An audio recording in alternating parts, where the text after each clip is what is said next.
तर आज जायचं होतं आम्हाला लग्नाला, त्यामुळे सकाळचे सगळे पटपट कामं आवरले आणि आमचे जे हे 2 कार्टून आहेत ते रुसलेलेच होते. कारण त्यांना मी जे ड्रेस काढले होते ते बिलकुल आवडलेले नव्हते. वीरला तर कसं-बसं करून समजावलं, पण आमची नेत्रा तिने ते मला 3 वेळा ड्रेस चेंज करायला लावला. शेवटी तिच्या मनासारखंच झालं आणि मग आमच्या घरचं वातावरण शांत झालं. आपण जेव्हा या वयाचे होतो तेव्हा आपल्याला काहीच कळत नव्हतं. आईने जे कपडे अडकवले तेच आपल्याला छान वाटत होते. मग आम्ही सगळेजण मस्तपैकी रेडी होऊन लग्नासाठी निघालो आणि एकदम राईट टाईमवर पोहोचलो आणि ही बघा आमची अपूर्वा नवरी.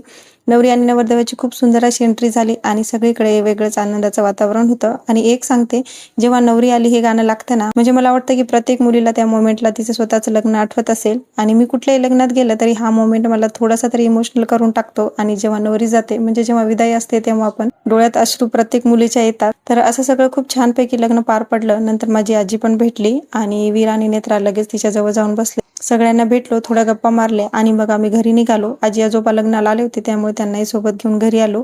आणि संध्याकाळी अजून एक छान सरप्राईज मिळालं. आमच्याकडे प्रियंका ताईच्या आई आल्या होत्या आणि त्या माझ्या सबस्क्रायबर पण आहेत.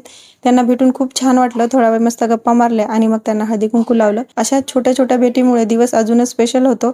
चला तर आता आम्ही जेवायला बसतो. भेटूया आपण पुढच्या व्लॉगमध्ये. तोपर्यंत व्लॉग आवडला असेल तर लाईक करा आणि चॅनलला सबस्क्राईब करायला विसरू नका. Bye, take care.